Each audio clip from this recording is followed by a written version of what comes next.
you so very much to our steering committee, which is made up of, and I'm just going to go around the room in the order that I see them. Judy Armstrong. Larry Mount. Chuck Husk. Monica Marr. Linda Soto. My name is Jim DiDonato. I am the director here at the Round Lake Area Library. Thank you again for coming out today. I know it's very cold, but it is still very sunny and beautiful. This is a great opportunity for all of us to come together to explore some of the history from our community. I am kind of new to this area. I moved here in 2000, so I am a newbie. So when I talk to some of you who went to high school or taught here back in the 70s, I feel a little out of place. So this is a great learning experience for me. What's that? What are the 70s? Let's go back to the 50s. A few days ago. Let's go back to the 80s and 70s. So we are having this event here today at the library to let all of you know that this is a community-wide event. This area encompasses Round Lake Beach, Round Lake Park, Round Lake Heights, Hainesville, parts, a little bit of Ingleside here and there. We have guests from Grays Lake, Antioch, Lake Villa, Fremont, Libertyville. Where else am I missing you guys? Long Lake. Island Lake. So as you can see, the Round Lake Area Historical Society as well as the Round Lake Area Library serve quite a few communities.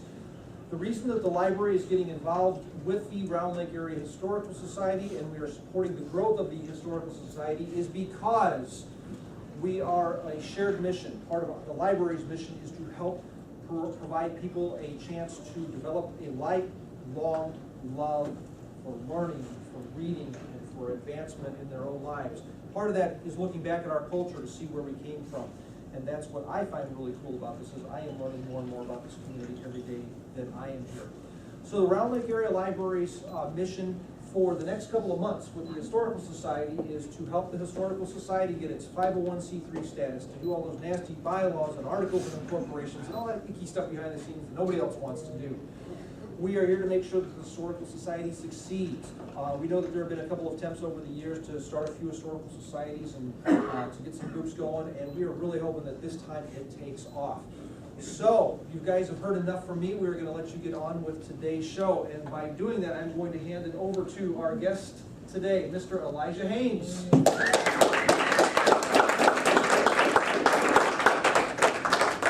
The Illinois legislature, and as an oftentimes on and off Speaker of the House, believe me, I have had tougher audiences. It's rather ironic that my watch has a picture of a railroad on it, because it was the railroads that cost me, in a sense, my affiliation with the Republican Party, which I joined in 1859, having been a lifelong Democrat, but being fed up with the Democratic Party on the question of the expansion of slavery, and being a devotee of Mr. Fremont and later Mr. Lincoln, I moved over and became a Republican, where I served in that party during the Civil War, the War of the Rebellion, and the war to preserve the Union, depending upon which side you were on, or the war for Southern independence. But in 1865, I saw the Republican Party abandoning the principles of Mr. Lincoln, President Lincoln, and moving in a direction of punishment for those people who were once again our brothers, and also in the direction of the support of big business and the trend to condense and monopolize big business at the expense of the farmer and the working man. And so rather than going back to the Democratic Party, which was now, of course, the party of traitors and so on, I decided to become independent. And as an independent, I began a campaign against the railroads. I'm afraid that that will eventually come back to haunt me in terms of the village that bears my name. I came here as a young lad at the age of 12 from New York, we moved first to Joliet, then to Chicago, and eventually out into this area where my mother, who had remarried, she was a widow, bought property, and then later on I bought property, and my brother Charles bought property, until we had extensive property holdings in the area. Now, I became at age 19 a teacher in Waukegan, and used that as a base to support myself while I studied the law. And in the law, I concentrated on the law of land ownership and property development and so on, so that I also learned the art of surveying. Well, right around our farms, there was a great deal of land that we owned. So I surveyed it originally, and I platted it. And having surveyed it and platted it, I had to come up with a name for it. It's good to be the surveyor. So now there is a village that bears my name, and we are waiting to see in this year of 1870 whether the railroad will come through Hainesville or not. We certainly hope it does. We have now the remains of the plank road that goes through. We are the western terminus of the plank road, and that has certainly caused development of our village. But I had since moved into Waukegan, started to practice law there, and then became a state legislator. And now in 1870, I've just returned from Springfield, where I hope I have had a hand in crafting a constitution for the state of Illinois that will curb the avaricious and land-grabbing desires of the railroads. Hopefully that will be the case. I imagine that that will not make me loved by the great owners of the railroads. So we shall see. Time will tell what will happen with Hainesville and the railroads. Today, my wife could not be with us, Melinda could not be with us, tending to my son and but I am here, and I am going to turn your program over to you now. If you have questions for me, I'll be happy to try and answer them. But I will turn the program over to these two beautiful women. I believe you are now, because I believe, what is the year now? 2014. We are in a whole new millennium, not just a whole new century, but a whole new millennium. Is that it? You see, I never know how they're going to send me back. But I believe you are now the I am now the mayor. Oh, you ladies have come along.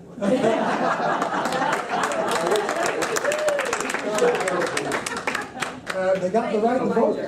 And Before you leave, sir. these two are going to be presenting you with not moving pictures, but pictures that glide across. Mr. Haines, Donnie's got a question for you. Before you leave, what is your relationship to Genevieve? To who? Genevieve Haines. To Genevieve Haines? Yes, we have a park named after her in Round Lake Park. Came after me. I do not know. After Okay. my time, I died in 1889. Okay. Pretty good. Like I say, I never know how they're going to send me back. Others have commented that I should have been here in farmer garb. You should. And sometimes if I campaign, I would do that, but I did not have control over that. They said, come back looking like a legislator. And so I did. Check the family I'll have a Bible. She word was with born them. before that. So next time And I they think send he's me. dressed as he is in the pictures that we have, the famous picture of Elijah that we have. And you'll see him in our PowerPoint too as well. What was the lady's name? Genevieve Haines. Genevieve. Hain, not Haynes. Haines. Oh, Yeah. without the S. Yeah. Well, then I wouldn't know it. Part of the I turn you over to these- part of the Hainesville history. We'll find out.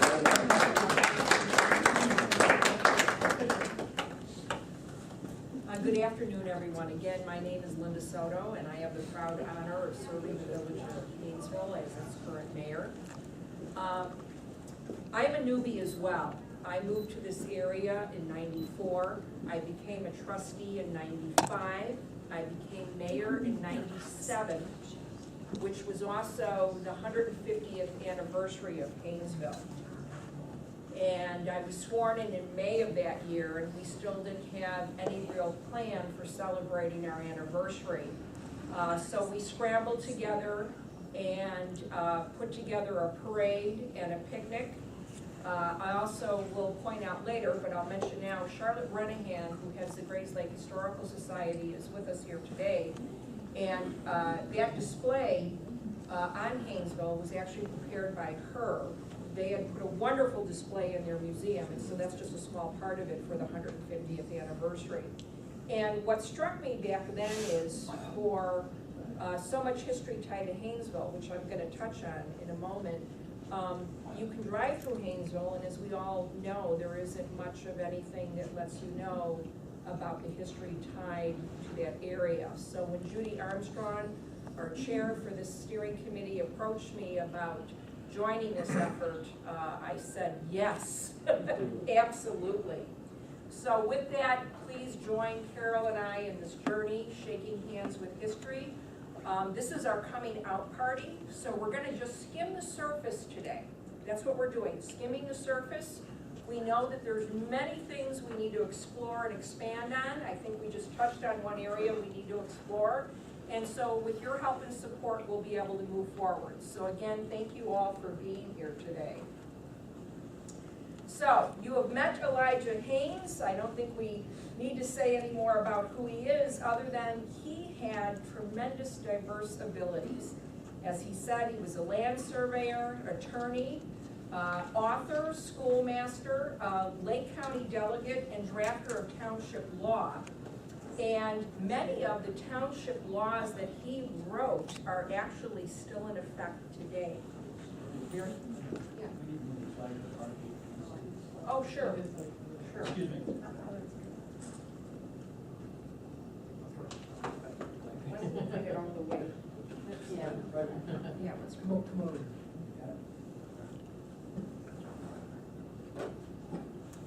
This way everybody can see the whole thing. Okay, is that better? Yeah. Okay. Sorry about that. And as Elijah explained to us, made first claims of government lands in Avon Township in 1835, and he incorporated our village in 1847, and he built the first log cabin in the summer of 1837. Hainesville is actually the first village to incorporate in Lake County. By February of 1846, mail was being delivered to our new post office. Lake and McHenry Plank Road, now known as Route 120 or Belvedere Road, again had the western end of the toll at our town. We also back then boasted a tavern. That's a handy thing to have. A store, a blacksmith, big thing to have a blacksmith, wagon maker, tailor shop, schoolhouse, and around 50 residents. Early Hainesville also became known for its Lyceum Hall.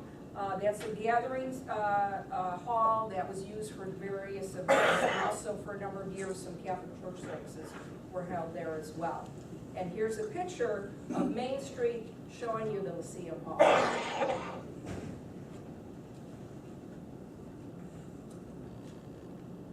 Hainesville's Broad Street. Is that one of those streets? Those streets no longer exist, sad to say. And Haines did go on to serve in the House of Representatives. By 1880, Haines was rising in politics and was elected Speaker of the House. And both Democrats and Republicans supported him, and he expanded on some history there. Now, what's interesting is that we used to be McHenry County. McHenry County split in 1839 so that Lake County could be formed. And the county was redistricted in 1860 to form the present township system. So this is an 1885 map of Avon Township.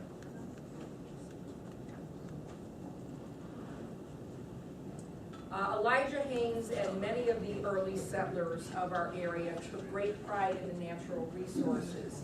Haines wrote in his history, probably no other township in the country possesses equally good quality of land, and is as well and conveniently watered as Avon. At this point, I'm going to turn the program over to Carol Husk. Carol? Wow, I can hide from you. Small. Let me introduce myself. My name is Carol Husk. Step out from behind her. I'm an old person.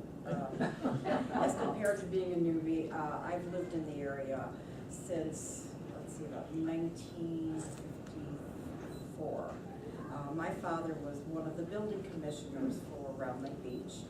So I can't, although I can't tell you I know everything about the area, I have been around for a while. So I do know a few things that I can recognize, some of the things in those books in here.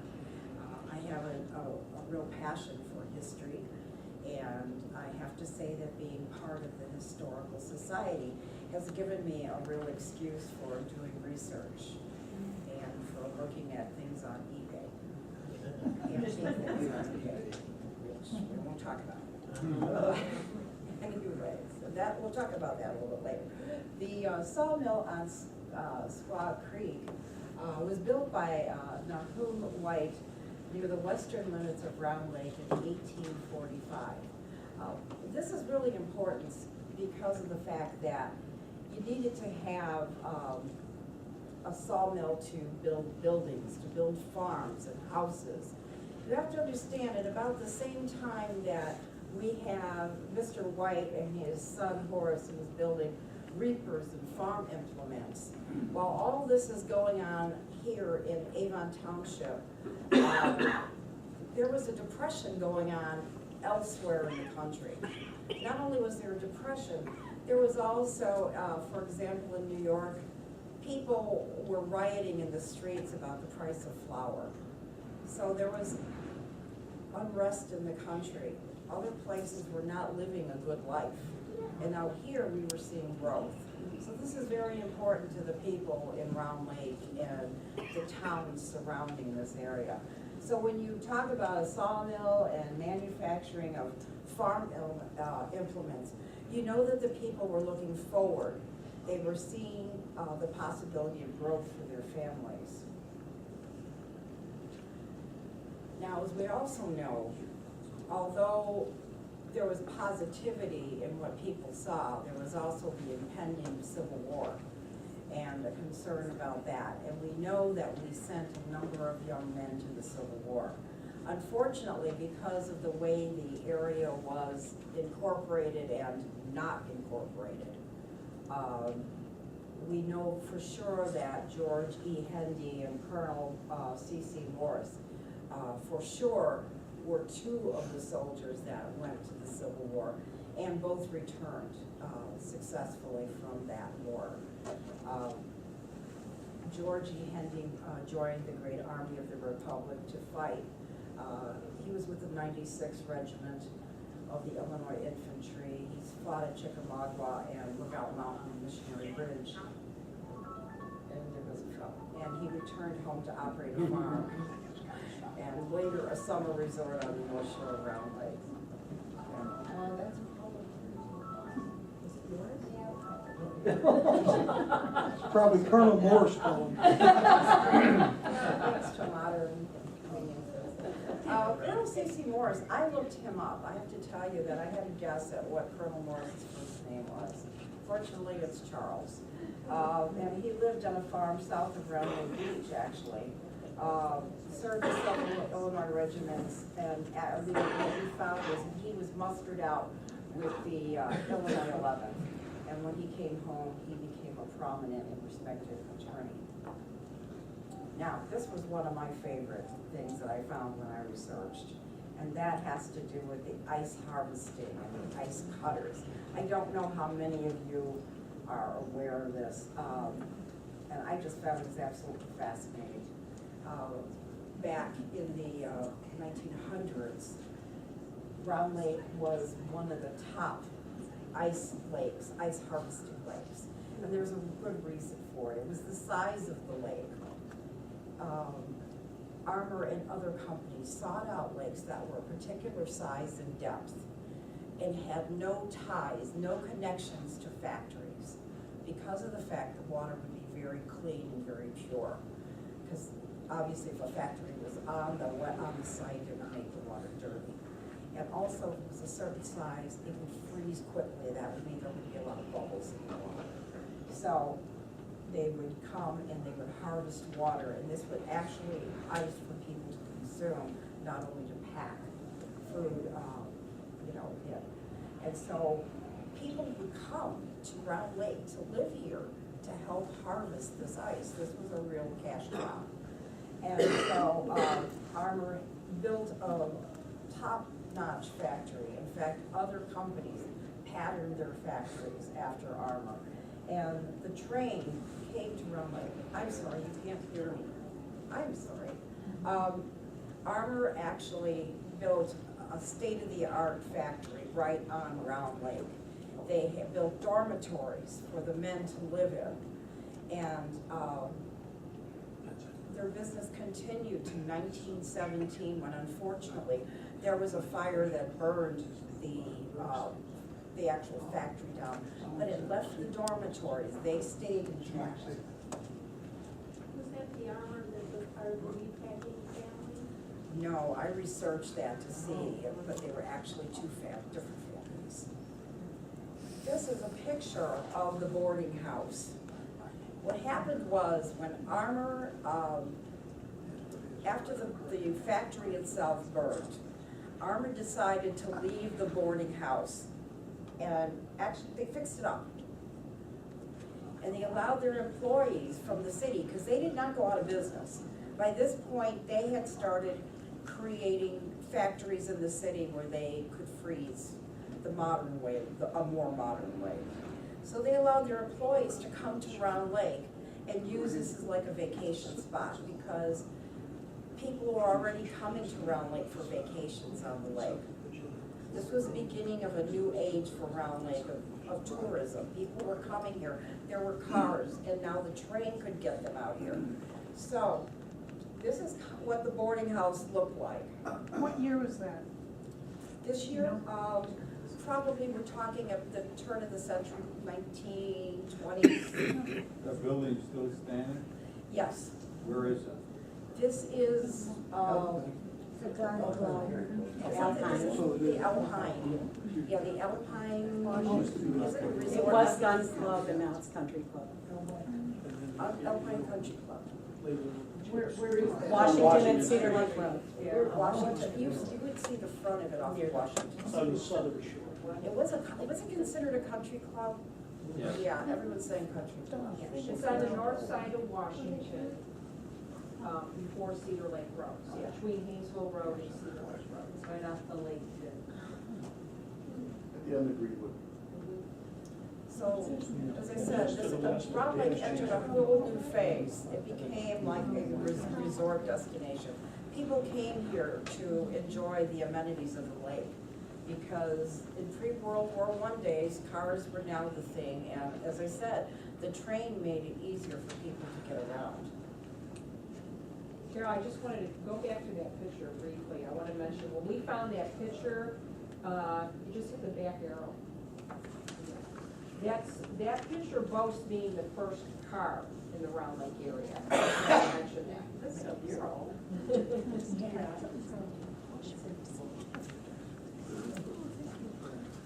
Now, in 1900, the Avon Park Hotel also opened. This was opened by George Renahan, and it had a huge veranda, which would have been the style of hotels back then, 140 feet by 14 feet wide. And of course, the guests enjoyed the amenities that came along with having a lake, swimming, fishing, and boating. He also was known for hosting special events, trap shoots, baseball games, and so forth. And if you look at this poster that's over here, there's some articles that talk about, him getting wild game and so forth. And he advertised having a museum, which I would have loved to have seen that. Oh, and here you go. Here's the same article with his quail. fish, it's not fish. I thought it says fish. It's fish. It's fish? Okay. In your, one of the articles talks about trail though. That hotel still standing? I don't think that one's still standing. No. Some pictures of the lake. This looks like the interior. That's the interior parlor. And this is from Charlotte Renahan's private book, those couple pages from her Renahan family. Now, another thing that happened at the lake a lot was people would bring factories would come here with their people and have large factory parties. This was the Iron Workers Union in 1912. And they were still doing that, by the way, when I was a kid, just a point of interest. Factories were still doing that when I was a child. So the lake has always brought families together for different outings. And this is the playground. The playground, if you haven't been out to the lake recently, is still there. Looks a little different than the rest of the. Now, what is the lake more than just a lake? Well, it's more than just a creation made by a passing glacier, which, by the way, Round Lake was made by a passing glacier. This whole area was made by a retreating glacier. It's the same glacier that made Wisconsin. It's the same glacier that made the Wisconsin River.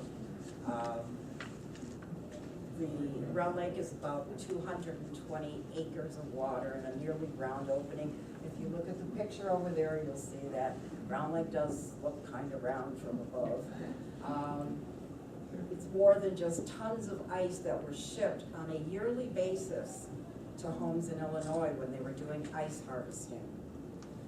The lake is all that and a whole lot more. We know that it was generations celebrating the 4th of July at the lakefront. When I was growing up, the fireworks were not out, you know, by the Civic Center and all that. It was at the lakefront. Millions of picnic lunches were spread out on blankets. That's where I remember having picnic lunches. Those of us who grew up out there, that's where you had your Sundays, you know, you spent it with your families. A lot of people had their families coming in from Chicago or Milwaukee. Generations of grandpas fishing with their grandkids, that still goes on. Oh, ice skating and hockey on the lake. Even though it's a little bumpy, it's not like having a Zamboni. It still works. National Night Out. For those of you who haven't experienced it, you should. It's a lot of fun. And they have car shows there too. And as I recall, Larry Mount, yes, has won a few trophies there. Nature hikes around the lake. Annual fishing derby, run by the Bassmasters, I believe. Is that the name of their And the group? Lake Management Commission Yes, there you go. and the Huber Foundation. Yes, and it's free for the kids. It's a wonderful opportunity. And then, of course, there's lakefront weddings, there's lakefront birthday parties. The lake really is still the heart of the community. So we want to give special thanks to all the people who helped us make this presentation.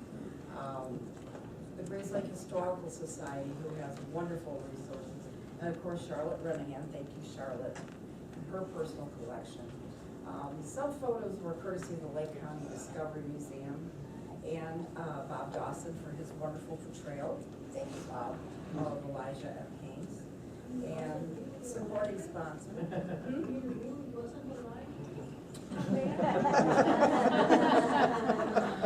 Okay, yes, thank you, Elijah. From the Region Cultural and Civic Center Foundation. And then, of course, the series. Thank you all for sitting through all of that. Thank you so much. Now, I'm sure everybody is sitting here thinking, I didn't know that, I did know that, and ooh, I want to add this. So we're going to give you a chance to do that. What I would like you to do is just turn your chairs around, form little groups, just form little groups. And you thought you were going to get out of here scot-free, didn't you? When there's cookies, you got to work. So let's turn around and and get some little groups going and do some reminiscing and share what you remember about Round Lake from growing up here.